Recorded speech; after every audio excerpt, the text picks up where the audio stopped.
Hello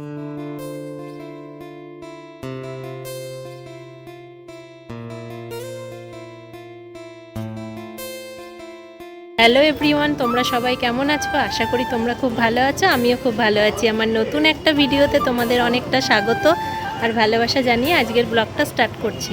এই যে এখন বাসের জন্য আমরা দাঁড়িয়ে আছি, এখনও বাস আসেনি। আর ওদিকে মা হচ্ছে জলের বোতল আনতে ভুলে গেছিলো, তো মাকে বললাম একটু জলের বোতল নিয়ে আসো, কারণ হচ্ছে বাইরে প্রচণ্ড গরম। মা আমরা দুজন মিলেই যাচ্ছি, কারণ বরের তো অফিস আছে, বর যেতে পারবে না, আমরা দুজনে যাচ্ছি। ওরও ইচ্ছা ছিল যাওয়ার, কিন্তু যেতে পারবে না। দেখো বাসে বসেও পড়েছি, ফাইনালি দেখো বাস থেকে নেমে পড়েছি আর এখন হেঁটে হেঁটে যাচ্ছি, কারণ হচ্ছে ইছাপুর স্টেশন থেকে একটুখানি মানে ঝুলন যেখানে হয় মন্দির আছে। দুপুরবেলা দেখো খাওয়া দাওয়া করে মা আর আমি বেরিয়ে পড়েছি। তো তোমরা তো জানো আর 2 দিন মাত্র বাকি আছে যে জন্মাষ্টমী।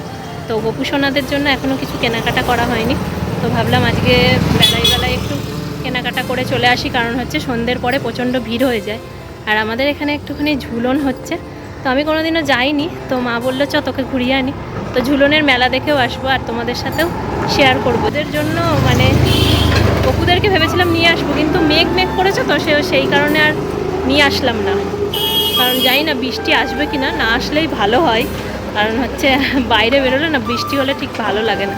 তো ফার্স্টে দেখো আমরা ঝুলন মন্দিরে চলে এসেছি, কারণ আগে ঝুলন মন্দিরে ঘুরবো। কতটা সুন্দর দেখো, এই যে মন্দিরটা এরকম আছে। ঝুলন মেলাটা শুরু হয় ঝুলন পূর্ণিমার দিন থেকে জন্মাষ্টমী পর্যন্ত চলে। আর সত্যি কথা বলতে এতটা সুন্দর সাজানো, মানে দারুণ লেগেছে আমার। কারণ হচ্ছে আমি ছোটোবেলায় ঝুলন করতাম বাড়িতে, তোমরা অনেকেই ঝুলন করো, এখনও সেই ছোটোবেলাকার কথাটা আমার মনে পড়ে গেল। কত সুন্দরই না মজা করতাম, তাই না? সেই ছোটোবেলার দিনগুলো এখন কোথায় যেন হারিয়ে গেল। তো যাই হোক, আবার ছোটোবেলার দিনে ফিরে গেলাম। আর এখানে দেখো গোপুসোনা ছিল, এতটা কিউট, মানে এই গোপুসোনাটা মনে হচ্ছিল নিয়ে বাড়ি চলে যায়, এরকম একটা ব্যাপার।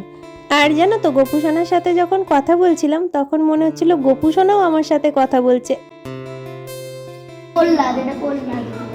প্রহ্লাদ নম করছে, প্রহ্লাদ এখানে সখীরা আছে। ওই বৈকুণ্ঠ ধামে সব সীতা তখন ননি চুরি। আচ্ছা, আর ওটা হলো ফ্রেন্ড। আচ্ছা, এটা কি? যশোদা মা। আচ্ছা, খুব ভালো। হ্যাঁ, এটা কি? ওই ওটা দেখছিলেন না? এটা বলরাম। আচ্ছা, আর এটা বলরাম, ওই হ্যাঁ ঘোড়াটা, হ্যাঁ আচ্ছা, বলরাম মান পাশেরটা আসল মা। আচ্ছা, শ্রীকৃষ্ণের আসল মা, তাই তো?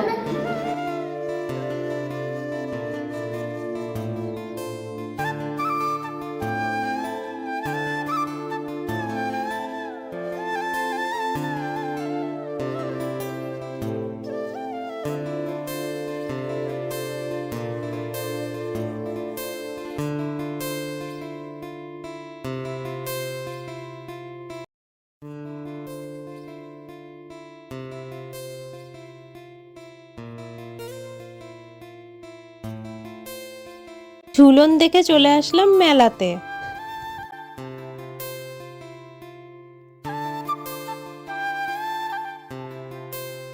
এদিকে দেখো গোপুসোনাদের জন্য ড্রেস কিনতে চলে এসেছি। আর হচ্ছে এখন যেহেতু জন্মাষ্টমী, সেহেতু ঘাগরা ফ্রক স্টাইলে জামাই পাওয়া যাবে। আর আমি তো জানো তোমরা, আমি এই জামাগুলো একদমই পরানো পছন্দ করি না, কিন্তু কিছু করার নেই। তারপর গোপুসোনাদের জন্য 2টো ড্রেস কিনে চলে আসলাম ফুচকা খেতে। আর সেরকম একটা ড্রেস পছন্দ আমার হয়নি, তো আমাদের নৈহাটি থেকেই কিনতে হবে। তো এখনও অনেক কিছু গোপুদের শপিং করা বাকি আছে। ভিডিওটা যদি ভালো লেগে থাকে তাহলে লাইক কমেন্ট শেয়ার করে চ্যানেলটাকে সাবস্ক্রাইব করে দিও।